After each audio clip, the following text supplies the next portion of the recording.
रजनी को बचपन से ही पेंटिंग का बहुत शौक था। वो हमेशा से ही पेंटर बनना चाहती थी, पर उसके माँ और पिताजी ने उसको कभी भी इस चीज के लिए सपोर्ट नहीं किया और उसकी शादी नीरव से हो गई। नीरव रजनी को बहुत प्यार करता था, पर रजनी हमेशा चुपचाप ही रहती। वो इस शादी से खुश नहीं थी। वो ये शादी नहीं करना चाहती थी। उसे तो हमेशा से पेंटर जो बनना था। अपने इस सपने को वो नहीं पूरा कर पाई, इसलिए वो हमेशा उदास रहती थी। रजनी, बहुत ही बढ़िया फिल्म लगी है, कल देखने चले? नहीं जी, कल मुझे बहुत काम है, मैं नहीं जा पाऊंगी।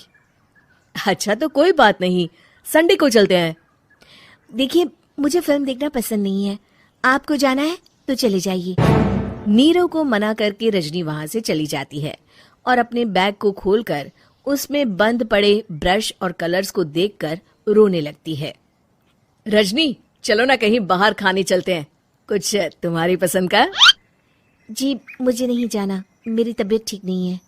रजनी वहां से चली जाती है। नीरव को समझ नहीं आता कि रजनी उससे इतना दूर क्यों रहती है। वो जब भी उसके साथ वक्त बिताना चाहता है, रजनी कोई ना कोई बहाना बना देती है। एक दिन घर पर कोई नहीं था। रजनी घर का सारा काम जल्दी से खत्म कर लेती है। घर पर अकेले होने के कारण वो सोचती है कि वो आज पेंटिंग करेगी। वो अपने कमरे में जाकर पेंट ब्रशेस और कलर्स निकालकर जैसे ही कलर मिक्स कर रही होती है कि दरवाजे पर बेल बज जाती है। अब कौन आ गया इस वक्त? इतनी मुश्किल से तो मुझे पेंट करने का मौका मिला है। रजनी दरवाजा खोलती है तो उसकी सास अपनी सहेलियों के साथ खड़ी होती है और सब घर के अंदर आ जाते हैं। अरे बहू, सबको शरबत बनाकर पिला दे, बाहर तो बड़ी गर्मी है। उफ। जी। रजनी पेंट ना कर पाने से उदास हो जाती है। उसे गुस्सा भी आ रहा होता है कि उसने इस शादी के लिए हाँ क्यों कह दी। वो रसोई में जा रही होती है कि उसकी सास उसे रोकती है। बहू, सबके खाने का भी इंतजाम कर लेना, आज का लंच तो ये सब यहीं करेगी। हाँ। रजनी बिना कुछ कहे रसोई में चली जाती है। सबके लिए खाना बनाती है। सब खाना खाते हैं और रजनी घड़ी देखती है कि ये सब कब जाएंगे ताकि वो अपनी पेंटिंग कर सके। जब शाम होती है तब सब चले जाते हैं अपने घर। अरे बहू, सब तेरे खाने की तो बहुत तारीफ कर रहे थे, सबको बहुत अच्छा लगा खाना। आपको मुझे सुबह बताना चाहिए था ना कि आपकी सहेलियां आ रही हैं। पता भी है कितना वक्त लगा सारा खाना बनाने में। अरे बहू, तू ऐसे कैसे बात कर रही है मुझसे? तो और कैसे बात करूं? मैं इस घर की कोई नौकरानी नहीं हूं कि इतना काम करूंगी। रजनी अपने कमरे में जाकर दरवाजा बंद कर लेती है। शाम को जब नीरव आता है तो उसकी माँ उसे पूरी घटना के बारे में बताती है। क्या रजनी ने आपसे इस तरह बात की माँ? हाँ, और पता नहीं उसे क्या हो गया है, शाम से बाहर भी नहीं आई है। मैंने तो कई बार आवाज दी, खाना भी नहीं खाया उसने। तू ही बात करके देख ले बेटा। नीरव अपने कमरे का दरवाजा खटखटाता है। रजनी, दरवाजा खोलो, मैं हूं। रजनी दरवाजा खोलती है और फिर वापस जाकर अपने बिस्तर पर लेट जाती है। रजनी, माँ से बात करने का ये क्या तरीका है? मैंने कोई गलत बात नहीं की है। अरे तुम क्यों ऐसे बर्ताव कर रही हो सबके साथ? क्या तुम इस शादी से खुश नहीं हो? रजनी कुछ नहीं बोलती। अरे बताओ मुझे रजनी, क्या ये शादी तुम्हारी मर्जी के खिलाफ हुई है? हाँ, मैं ये शादी कभी नहीं करना चाहती थी। तुमसे क्या, मैं किसी से भी शादी नहीं करना चाहती थी। रजनी रोने लगती है। चुप हो जाओ रजनी, बताओ मुझे, तुम क्यों नहीं करना चाहती थी शादी? रजनी बेड के नीचे से अपने पेंटिंग्स, कलर्स, ब्रश, पेपर्स निकालती है। इतने में उसकी सास भी कमरे में आ जाती है। ये देख रहे हो, ये थे मेरे सपने। मैं पेंटर बनना चाहती थी, पर माँ पापा ने कभी सपोर्ट नहीं किया और मेरी शादी करवा दी। मेरे सारे सपने टूट गए। हर वक्त बस गुस्सा आता रहता है मुझे। मैं जानती हूँ कि आप लोगों की इसमें कोई गलती नहीं है, पर मैं क्या करूँ, मुझे समझ में नहीं आता।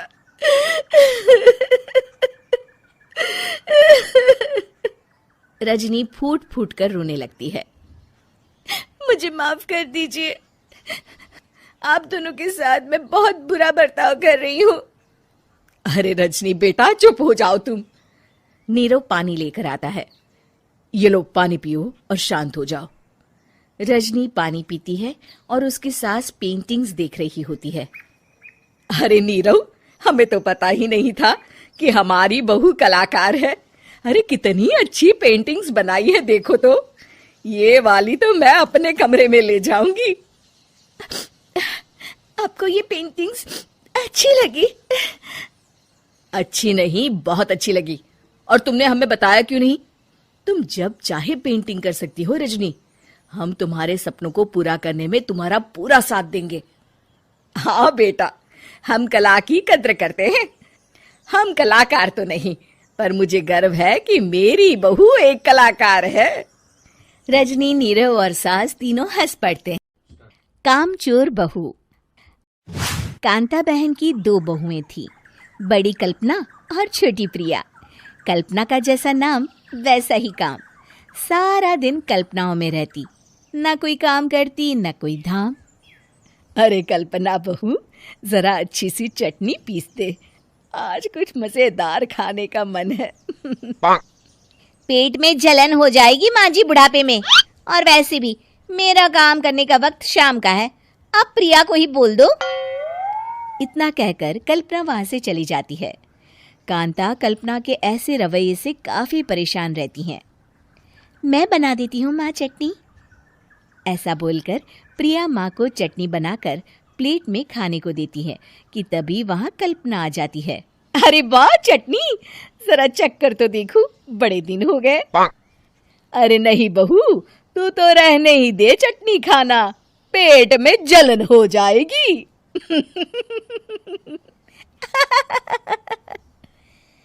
इतना कहकर कांता और प्रिया दोनों हंसने लगते हैं।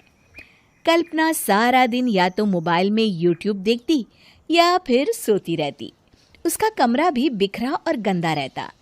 एक दिन कल्पना का पति अशोक उससे कहता है, अरे कल्पना, जानवर भी उस जगह को साफ कर लेता है जहां वो बैठता है। तुम तो इंसान हो, कैसे इतने गंदे कमरे में रह लेती हो? देखो, सारा सामान यहाँ वहां बिखरा पड़ा है। ज्यादा अपनी माँ का बोल ना बोलो। हाँ, कमरा तुम्हारा भी तो है, गंदा लग रहा है तो साफ कर लो। पता नहीं तुम्हारे साथ मैं कैसे जिंदगी बिताऊंगा। इतना कहकर अशोक वहां से चला जाता है। कल्पना बस खाना खाने कमरे से बाहर आती और फिर से कमरे में चली जाती। इससे कांता बहन काफी परेशान रहती। एक दिन प्रिया कांता से कहती है, माँ, मैं सारा दिन काम करके थक जाती हूँ। आप कल्पना दीदी से कहिए ना कि सुबह और शाम का काम बांट ले। मैं तो अब सिर्फ एक वक्त का ही काम करूँगी। हाँ। अरे तू वो भी ना करना, एक बहू तो कामचोर थी ही, दूसरी भी आ गई काम ना करने के बहाने लेकर। तभी वहां प्रिया का पति रमेश आ जाता है। माँ, मैं देख रहा हूँ भाभी कोई काम नहीं करती। प्रिया सारा दिन घर और रसोई का काम करती है, अब कुछ करो ना माँ। कांता मन में कुछ सोचती है और कल्पना के पास जाती है। कल्पना फोन पर मेकअप करना देख रही होती है। कल्पना, तुम सारा दिन बस मोबाइल देखती हो, घर का कोई काम भी कर लिया करो। प्रिया सारा दिन काम करके थक जाती है। आज से मैंने फैसला किया है, एक वक्त का काम तुम करोगी। सुबह का खाना तुम बनाओगी और रात का प्रिया। आप लोगों ने काम को हव्वा बना रखा है। अरे पता नहीं थोड़ा सा ज्यादा काम करने में आप लोग घबरा क्यों जाते हैं। और हाँ, बहुत ज्यादा प्रिया की तारीफ मत करिए मेरे सामने। बड़ी बहू तो मैं ही रहूंगी। मैं कुछ नहीं जानती। कल सुबह मुझे वक्त से खाना चाहिए। रसोई में आ जाना, वरना कल से तुझे खाना नहीं मिलेगा। अगली सुबह कल्पना रसोई में नहीं आती है। वो देर से सोकर उठती है और बाहर आकर कहती है,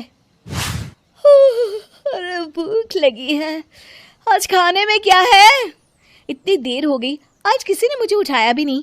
पता नहीं कहाँ है सब। कल्पना को घर में कोई नहीं दिखता। वो रसोई की तरफ जाती है जहां बड़ा सा ताला लगा होता है। अरे, रसोई में ताला! ओ, मैं तो भूल ही गई थी। माँ ने आज से सुबह का खाना मुझे बनाने को कहा था। हे भगवान, इतने लोगों का खाना बनाना क्या आसान है? तभी घर के सारे सदस्य बाहर से वापस आते हैं। वाह माँ जी, मजा आ गया छोले भटूरे खाकर। मेरे मुंह में तो अभी भी स्वाद आ रहा है। अरे कल्पना, तेरे भरोसे रहते तो हम तो भूखे ही रह जाते। कल्पना को बहुत गुस्सा आ जाता है। अब बहुत हो गया, आज से मैं अपनी रसोई अलग कर रही हूँ। मैं अपना खाना खुद बना लिया करूंगी। कल्पना अपनी रसोई अलग कर लेती है, पर आए दिन उसका देर से उठना और काम न करने की आदत से वो भूखी ही रह जाती थी। उसी के सामने घर के लोग अच्छे अच्छे पकवान खाते और कामचोर कल्पना को जैसे तैसे ही खाना बनाकर खाना पड़ता। पर एक दिन तो हद ही हो गई। माँ, दीदी आज सुबह से कमरे से बाहर नहीं निकली, हमें जाकर देखना चाहिए। सो रही होगी कामचोर कहीं की। पर तुम कहती हो तो चलो देख लेते हैं उसे। कल्पना कमरे में पेट पकड़कर बैठी होती है। हाय, मेरा दर्द! पेट दर्द के मारे मर रही हूँ मैं।